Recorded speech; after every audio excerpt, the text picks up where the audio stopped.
They buried Father Eli in the church crypt on a cold October evening. The town of Marisfield mourned him.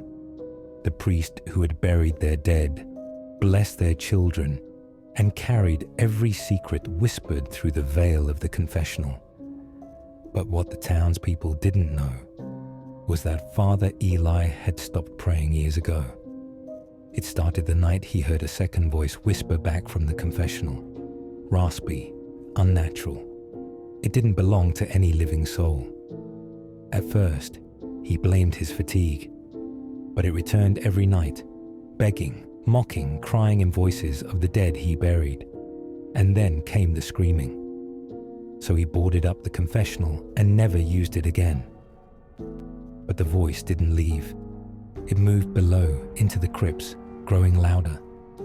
He tried to drown it with hymns, with sermons, with wine. But in the end, the silence swallowed him whole. One Sunday, he simply walked into the crypt and never returned. They found him days later, kneeling, eyes wide open, skin grey, mouth torn open in a silent scream. No one could close it.